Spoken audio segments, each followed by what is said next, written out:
So, with the debut of the new Season 1 of Doctor Who only months away, I think it's time to put in our predictions of what we're going to see in Ncuti first full season. I've got 5 for you, including stuff about spin-offs, political stories, singing, and time agents. But add your own in the comments below. Hi, by the way, I'm Phil. Welcome to my channel, where I like to talk about all the geeky pop culture that I like. And today, we're predicting what the next 8 or so episodes of Doctor Who may hold. So, let's crack on, shall we? Into the vortex.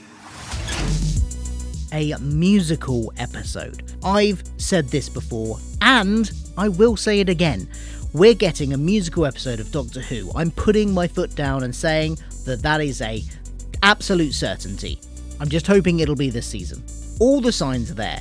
A villain with a musical motif in their costume, a very musical episode title, The Devil's Chord, and we know that an episode set in the 1960s revolves around the Beatles somehow. I mean, come on. Plus, they've already trialled a musical number in the Christmas special and demonstrated that the two leads, Ncuti Gatwa and Millie Gibson, can indeed hold a tune. Add to that other musical theatre alum known to be in this season's guest cast, such as Bonnie Langford and Jonathan Groff, and I think this is almost a certainty, and I'm here for it. Setting up that first spin-off. We know spin-offs are coming. Russell T Davies has been very vocal about that, so it makes sense that he would lay the groundwork for at least one of them in Ncuti's first season. After all, hopefully lessons were learned from Class, where the show was started cold with no regular characters having ever appeared in the parent show. The only thing to link it was the location, Coal Hill School, and a cameo in its first episode by the 12th Doctor. As such, it kind of felt a bit disconnected from the wider Whoniverse. This time they need to establish at least one of the main cast of the spin-off in the main show first, like they did with Sarah Jane appearing in School Reunion, or Jack Harkness being in the tail end of Series 1. Establish main players in the series proper first, then spin-off. Of course, they may have done this already, with the unit, characters, base, and that funny alien robot thing they have helping out there. Because that robot thing, that was spin-off bait if ever I saw it. And we do know the unit will be back again in Season 1.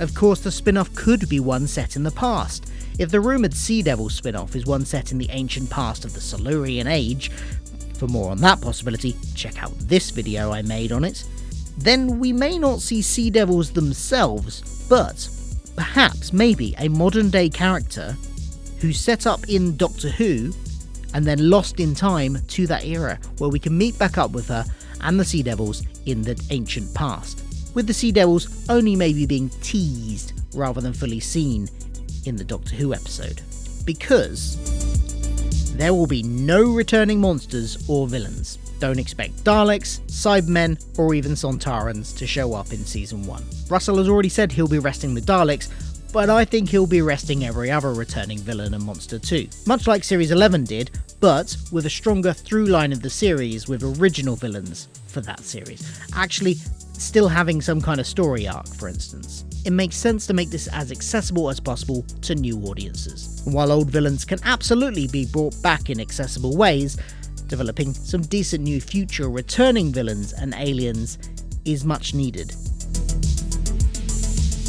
It will be the most political series yet. Again, I already made a whole video on this over a year ago, so check out that for more detail. But given the location filming links of a new political party called the Albion Party, and some of their slogans on their posters they use, it's not hard to imagine that this is a satirising of nationalist type politics like those of some right-wing parties, with probably some kind of alien twist. Maybe the public are aware of aliens and prejudice is being whipped up against them by the Albion Party, or maybe the force behind the scenes of the Albion Party is itself alien. Series 1 of the revival back in 2005 was possibly the most political the show has ever gotten, with almost every episode having some kind of cultural commentary aspect. And that type of writing is where Russell really excels, as his recent adult AIM dramas, Years and Years and It's a Sin, show. But this season could surpass even Series 1 for its social and political commentary. Jonathan Groff plays a time agent. I'm not completely discounting the possibility that he'll be a face-changed Captain Jack. That would allow for the character to be brought back in without John Barrowman, who at the moment seems to still be persona non grata as far as Doctor Who is concerned. But even if he's not Jack, I still think he's probably a time agent. He clearly knows his way around a futuristic blaster weapon, even though he's found in Regency-era Earth, and, I don't know, from the admittedly few clips we've seen, he just seems to kind of have that time agent swagger. You know, the one we saw with Jack and with John Hart, and it would be interesting to get more information about the agency, who've always been a bit shrouded in mystery, especially in the show itself. So there are my 5 predictions. What do you think of these predictions, and do you have any of your own? Let me know in the comments below. We haven't even looked at all the mystery boxes that have already been set up for the upcoming season, but I have already made this video about those, so do check that out if you're interested. I'll be back for more Doctor Who videos soon, but until then, goodbye.